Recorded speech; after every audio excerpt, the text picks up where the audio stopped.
Good Sunday morning, YouTube modeling community. Pappy here at West Georgia Rides and Customs.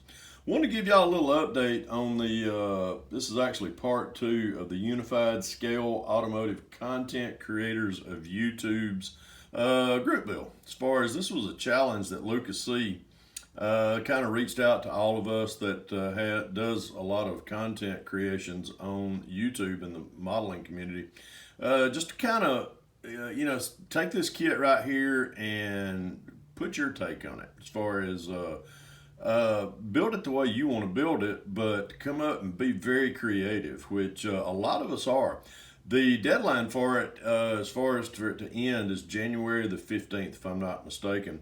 I know we've been posting this not just on YouTube, we've got it on the Lucas E's Facebook group as well. We've got it's called the Unified Scale Content Creators Facebook page.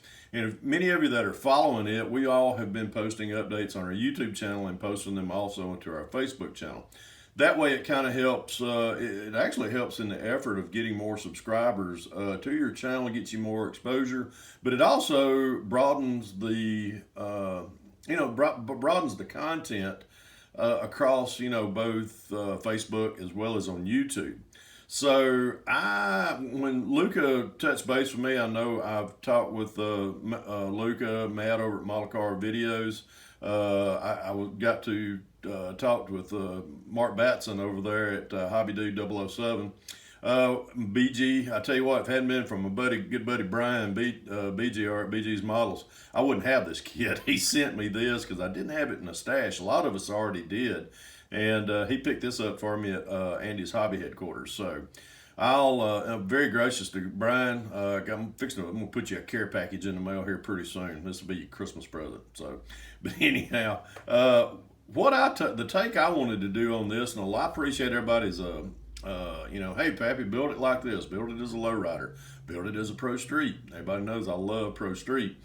But also, I got to thinking, when I get started on a build, I like to put a little, not just creativity, but I like to put a little bit of thought process into it for the history of automotive. And these old cars, the first thing I think of, as soon as I seen this kit, and as soon as I remember seeing this car, the first thing that came to my mind was being that I was raised up here in the northwestern part of Georgia.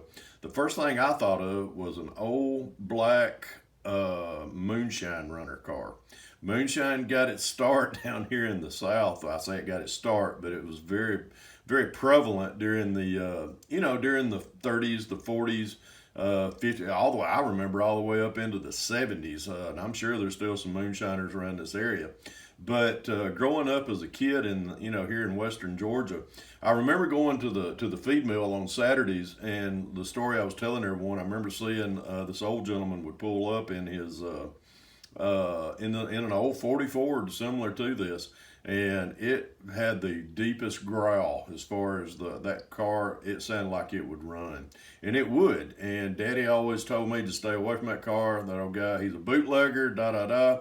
And sure enough, he was one of the most prevalent bootleggers. We called them bootleggers here in western Georgia.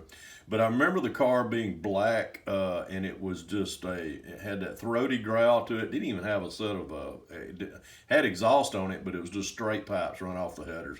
But I remember that thing you could hear it coming, running down the road for miles. But this is the take that I wanted to go with it, and this is where I've got so far with it. A lot of the parts right now are just, they're not glued on, so I got a lot of parts laying. I got to dechrome these. But this is where I'm at. I've got it into the flat black. This is NATO black that I have sprayed it with. This is a Tamiya. It's TS63. So if any of you kind of want to duplicate this, that's what I've been using.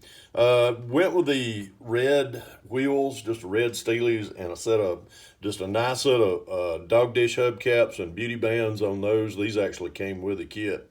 But finished up the bare metal foil last night.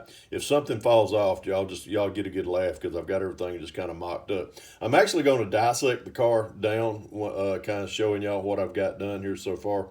But this is where I'm at right now with it. Matter of fact, if one of the headlights pops off, just laugh because that's where they're just stuck in there for the time being. Interior, I'm kind of tossed up right now. And y'all down below, y'all drop me a direct message down below. Which direction y'all think I ought to go with this? Sprayed the sand color, and I hadn't done any detail work in here.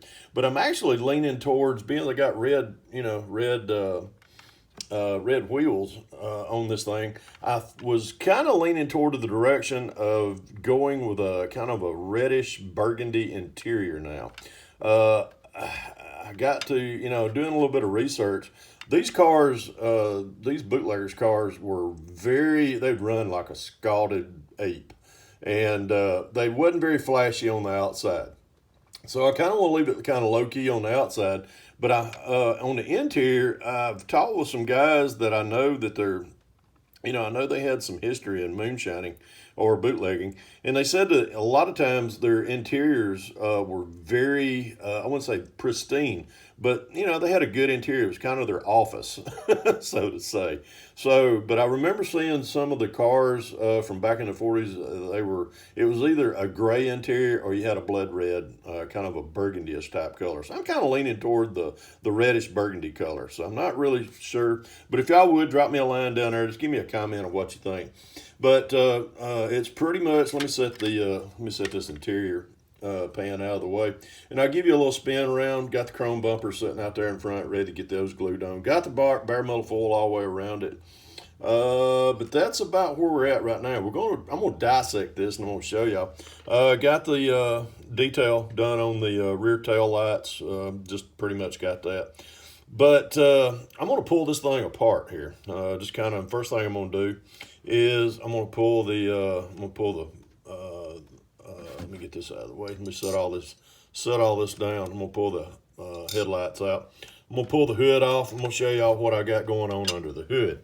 This is the flathead Ford that came in here, but I took the flatheads off, and Monty Davis was just gracious and sent me these casted Arden heads. So I've got those on as well. Let me reach here. Sorry about the big old nubby fingers there. Let me pull that grill off. Got it black washed the other night, so that's looking pretty good. Everything's just mocked up right now. But let's pull it back. Let me pull this body off here. We'll set this over here to the side. I have can't really tell it. I'd have to turn lights on. Everything right in here, as far as the this is the NATO black. I don't even have any flat sprayed on it, but I did spray these running boards. These are actually I taped them off and sprayed them with some gloss the other night. So it's kind of a contrast of, you got like a semi-gloss and then a high gloss right here. So which really turns out, if you look at it in the light, it really pans out. Got the engine just mocked up in there. Let me pull the fenders off here, and there's where we at right there with the frame. I just got the engine laying down in there. I've got to probably this evening. I'll probably stick I'm gonna wire and plumb this one, so I'm gonna put a parts by part distributor in it and get that thing wired up and get it plumbed in there. I'm pretty much gonna say it's a wrap on that engine once that's done. Got to put the fan blade on it. But there's where we at right there with the engine. Going to wrap it up possibly this evening and get it done. Like I was telling y'all in the earlier video, part one, I took the frame. I cut a lot of the floorboard out because it had a molded in exhaust. And that's where these are the headers and the exhaust that came with the kit. So I'm going to run those. I'm going to actually dechrome those and get those mounted onto the engine and get those. I'll probably run some aluminum tubing exhaust. Don't know if I'll dump it out, right here at the front or at the rear. I'll come up with somewhere. But got all that done. This is where I'm at with it right now, but hope to be finishing it up here pretty soon. This has really been a fun build. It's kind of I wouldn't say it's a box stock build for me, but it allows me to kind of,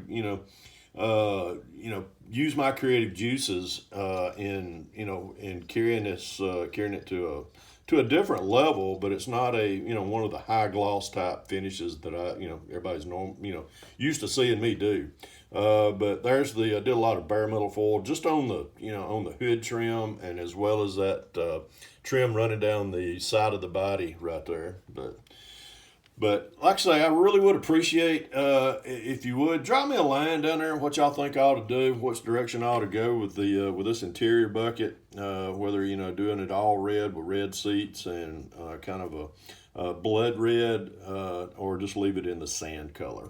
But that's where we're at right now with the 40 Ford Shine Runner is what I'm calling this one. So.